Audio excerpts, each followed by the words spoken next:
The morning of April 30th, 1945, inside the Führerbunker, began with a chilling, almost mundane routine, yet it was the final dawn for Adolf Hitler. Outside, the incessant, grinding roar of Soviet artillery shells shrieked and detonated above, shaking the reinforced concrete coffin buried 50 feet beneath the Reichschancellery in Berlin. Hitler, a trembling, hunched wreck of a man, his once piercing blue eyes now clouded with defeat, his face a sallow, gray mask of utter fatigue, his left hand uncontrollably shaking, was delivered the final crushing report. The Russians were now less than 500 yards from the bunker entrance, their presence palpable, their footsteps echoing in the dying city above. For days, he had clung to fading, delusional reports of phantom armies, desperate for a miracle that would never arrive, from commanders who had long since abandoned hope. But by 6 a.m., General Wilhelm Keitel delivered the immutable truth.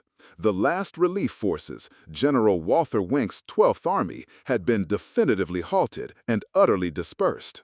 There would be no rescue. The grotesque dream of a 1,000-year Reich was not just over, it was being pulverized meter by agonizing meter above their heads. How does a man who once held millions in thrall, hypnotizing them with his venomous rhetoric, reconcile such absolute, inescapable defeat? Eva Braun, now Adolf Hitler's wife, moved with a strange, quiet dignity through the cramped, airless passages. She had arrived weeks earlier, refusing all evacuation orders, determined to stay with him until the very end. While Hitler raged and plotted increasingly impossible counteroffensives, issuing furious, meaningless orders to non-existent divisions, Eva maintained a bizarre semblance of normalcy.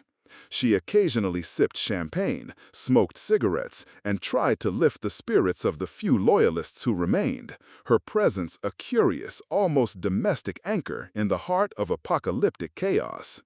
She saw the man, not just the monster, and in these final hours, her unwavering devotion, however misguided, was a stark, disturbing contrast to the utter despair gripping everyone else in that subterranean tomb. Around noon, Hitler had his beloved German shepherd, Blondi, brought to him. He was consumed by an acute, almost childish paranoia about the efficacy of the cyanide capsules he intended to use. His personal physician, Dr. Ludwig Stumpfegger, was ordered to administer one to Blondi.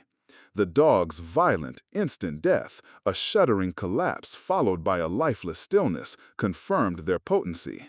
A gruesome, cold-blooded demonstration that plunged the already despairing bunker occupants into deeper gloom. The only sound in the immediate aftermath was the soft, bewildered whimpering of Blondi's puppies, a chilling, innocent prelude to what was coming. His political testament, dictated to his private secretary, Traudl Junge, had been completed hours earlier. A document seething with accusations against Jews, communists, and calls for continued suicidal resistance. But now, practical matters pressed upon his deteriorating mind. He summoned his closest staff, his secretaries, adjutants, doctors, and a few close confidants, to the antechamber. In a strange, almost inaudible voice, he offered them a final stiff-backed farewell, shaking each hand, a hollow, almost robotic gesture from a man who had long lost his humanity. He even gave them cyanide capsules for those who wished to end their lives. The air in that suffocating concrete box was thick with unspoken dread, a suffocating premonition of death. Despite the apocalyptic scene unfolding just meters above and around them, lunch was served, spaghetti with a light vegetarian sauce, as always. The atmosphere in the dining room was unbearable, thick with a silence broken only by the distant thud of artillery and the nervous clinking of forks against plates. Nobody spoke much, each person lost in their own terrified thoughts. For those few minutes, a bizarre, morbid normalcy descended, a final, shared meal before the curtain fell on history. What unspoken fears and regrets gnawed at them, knowing the master of their universe, the orchestrator of unparalleled horror, was about to exit it forever? After this silent, grotesque meal, Hitler and Eva Braun said their ultimate goodbyes to the remaining bunker residents. Eva, impeccably dressed in her favorite black dress with embroidered roses, and Hitler, in his simple, slightly stained gray tunic, greeted each person with a solemn nod. He spoke briefly to them, thanking them for their unwavering loyalty in the face of inevitable destruction. The brief, impromptu reception was a grotesque affair, a hurried, grim ceremony in the bunker's dimly lit map room, where bottles of champagne were opened.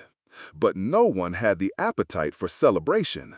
The bitter taste of impending doom permeated every single sip.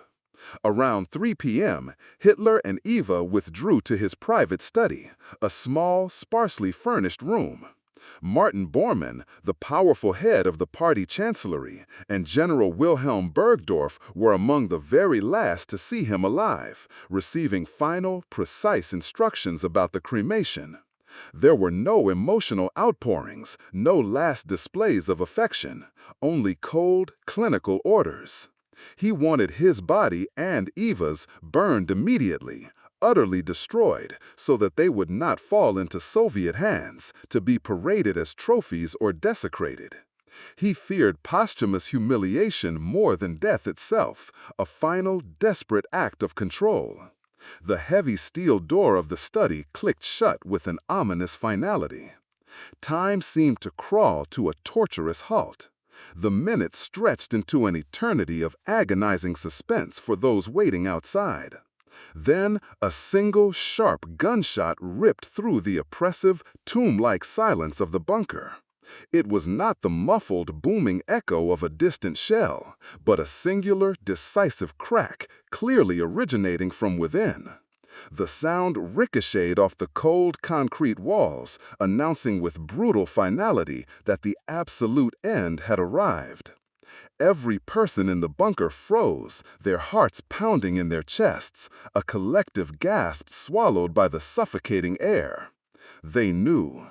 After a terrifying moment of petrified stillness, Bormann, Gunsche, Hitler's SS adjutant, and Linghe, his personal valet, steeled themselves and pushed open the study door.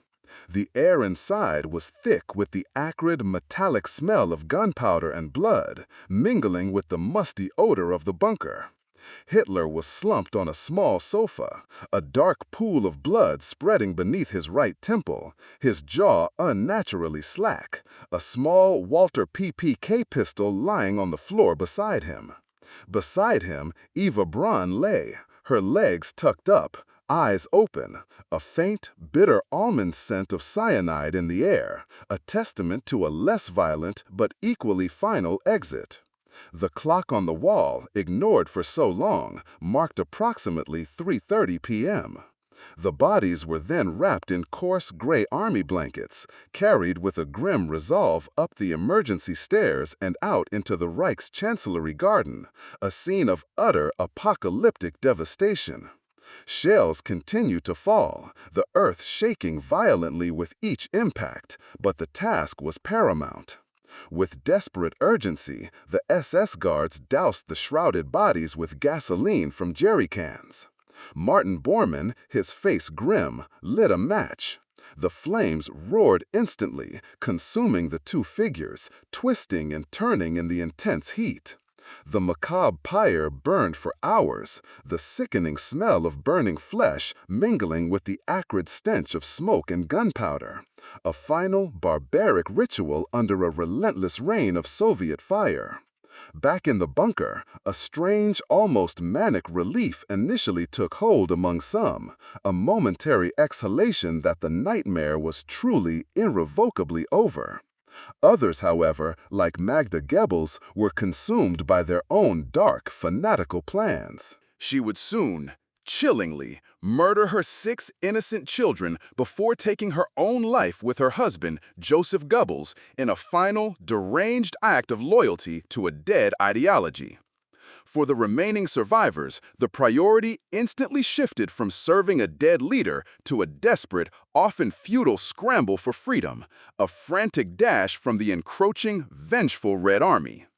The air of dread gave way to a frenzied, chaotic scramble for survival, and every man for himself panic. Hitler's last day was not a day of glorious sacrifice or tactical genius, nor a moment of profound reflection. Instead, it was one of squalid desperation, failed nerve, and a final, cowardly retreat from the monumental consequences of his monstrous ambition.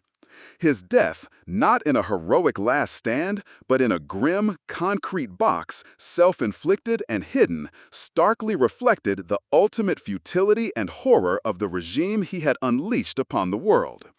The acrid stench of gunpowder and burning gasoline that hung over the Chancellery Garden that afternoon was not just the smell of two bodies being consumed, it was the smell of an entire terrible era ending, a chilling, unforgettable reminder of the catastrophic toll one man's hatred and delusion can take, and the desperate, ugly whimper with which even the loudest tyrannies can finally expire.